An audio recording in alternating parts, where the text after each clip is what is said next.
किसी गलतफहमी में मत रहना। मैं ये बात कह नहीं रहा हूं कि इस देश की शादीशुदा लेडीज को जीने का सलीका नहीं आता।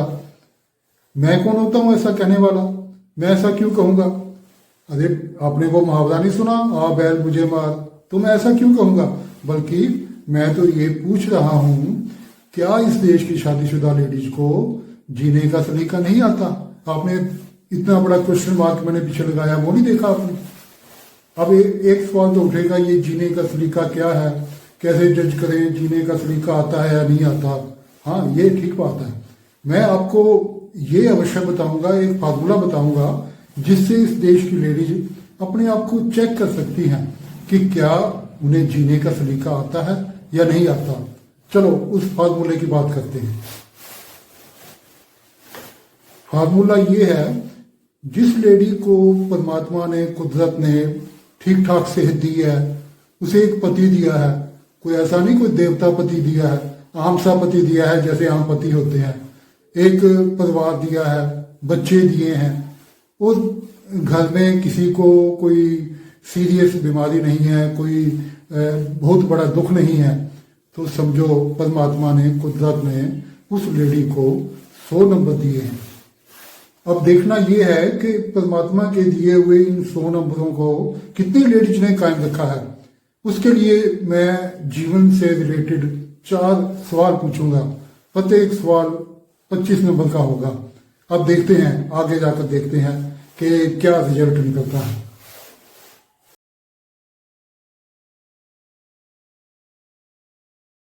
पहला सवाल मैं उन लेडीज से पूछता हूं जो ज्वाइंट फैमिली में रहती हैं, यानी कि सास बहू इकट्ठा रहती हैं। तो मेरा सवाल उनसे ये है कि वहां पे एटमॉस्फेयर कैसा रहता है। अगर तो वहां पे एटमॉस्फेयर ऐसा है, फिर तो भाई ठीक ठाक है। जिंदगी एक सफर से सुहाना, आया सास बहू का जमाना। मगर यदि तुम्हारे परिवार में जो सास है वो बहू के बारे में ऐसा विचार रखती है,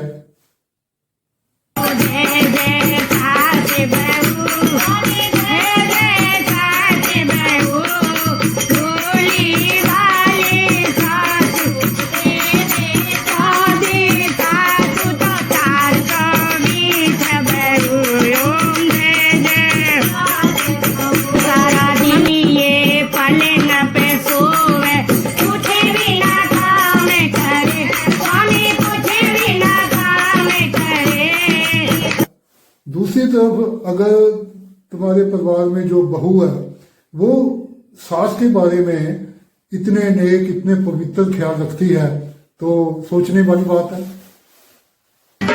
बहुत सुन लिया, बहुत सह लिया, सब्र का मेरे बांध बह गया, अब तो मैं बदला लूंगी इस परिवार में सास के बहू के लिए और बहू के सास के लिए इतने उत्तम ऐसे विचार होंगे, तो वहां कोई प्यार मोहब्बत होना पड़ेगा, वहां तो यह सब होगा। अब मुझे झाड़ू क्यों मारी?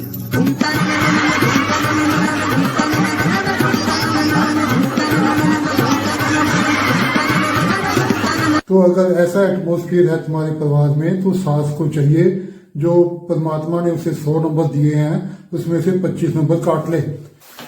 बहू को भी चाहिए परमात्मा के दिए हुए 100 नंबरों में से अपने 25 नंबर काट ले।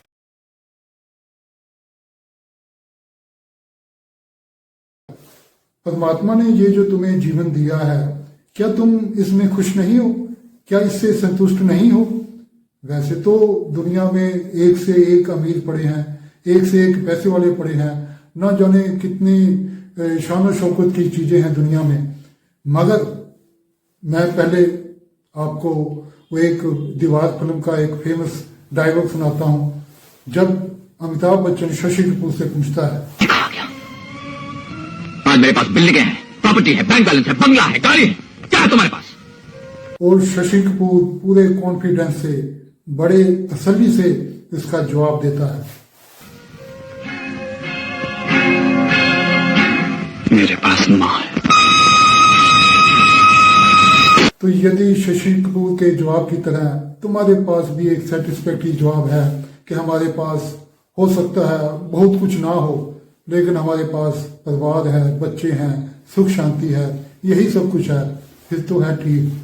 मगर यदि तुम्हें यही क्लेश रहता है कि हमारे पास पुराना स्कूटर, मोटरसाइकिल, पुरानी सी ऑल्टो गाड़ी और पड़ोसियों के पास, रिश्तेदारों के पास BMW, हमारे पास छोटा सा मकान, उनके पास इतने बेडरूम का फ्लैट, इतने बेडरूम की कोठी, हमारे पास ये नहीं, उनके पास सब कुछ है, तो भी परमात्मा ने जो इतना मूल्यवान जीवन तुम्हें दिया है ना, इसको तुम समझ नहीं सकी और ना ही तुम इस सवाल के 25 नंबर डिजर्व करती हो, तो 25 नंबर काट लो।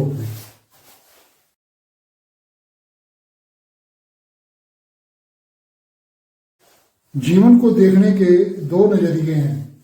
एक नजरिया है जिंदगी क्या है, गम का दरिया है, और दूसरा नजरिया ये है जिंदगी एक सफर है सुहाना, यहाँ कल क्या हो किसने जाना।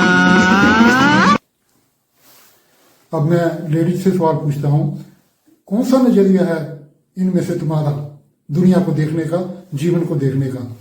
जब तुम्हें वक्त मिलता है, टाइम मिलता है, तुम कैसे प्रोग्राम टीवी पर, मोबाइल पर या सोशल मीडिया पर देखना पसंद करती हो?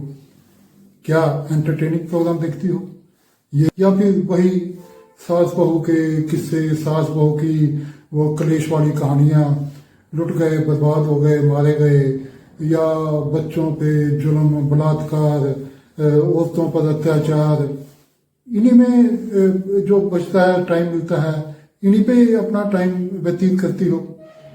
अगर ऐसा है तो खुद तो नेगेटिव हो ही रही हो, परिवार में भी नेगेटिविटी फैला रही हो, और इस सवाल के 25 नंबर तुम्हें बिल्कुल नहीं मिलने चाहिए। अपने 25 नंबर काट लो।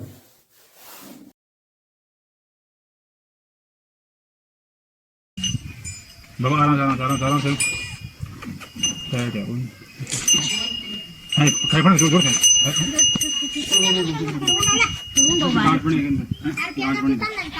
तो देखा आपने, बैल के गले में नकेल डल चुकी है। अब वह अपने मालिक के काबू में रहेगा, हमेशा अपने मालिक का कहना मानेगा। कहीं ऐसा तो नहीं तुमने भी अपने बैल, मेरा मतलब अपने पति के नकेल डाली हुई है, और हर वक्त तुम कब सोता है, कब उठता है, कहाँ जाता है, किससे मिलता है, हर काम तुमसे पूछ के करता है या नहीं, इसी बात को सारा दिन दूरबीन लेकर ढूंढती रहती हो। लेडीज कहाँ की कहाँ पहुंची हुई हैं, पायलट बनी हुई हैं, डिफेंस में है, फाइटर जेट तक उड़ा रही हैं, यही नहीं स्पेस तक जा पहुंची हैं, मगर तुम केवल पति की अकाउंटेंट बनी हुई। तुम्हें सिर्फ इतना काम है कि पति का हिसाब किताब रखो सारे दिन का, वो कहाँ जाता है, क्या करता है, यही जिंदगी है तुम्हारी। क्या इसी को जीना कहते हैं? क्या इसी को जीने का सलीका कहते हैं? नहीं, बिल्कुल नहीं। इस सवाल के 25 नंबर तुम डिजर्व नहीं करती।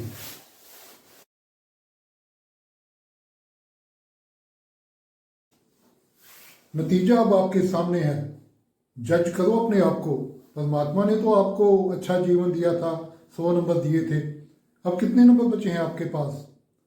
हाँ, एक बात मैं कहना चाहूँगा, अगर ईमानदारी से और सच्चाई से नंबर दिए हैं तो बहुत सी लेडीज के नंबर 0 होंगे।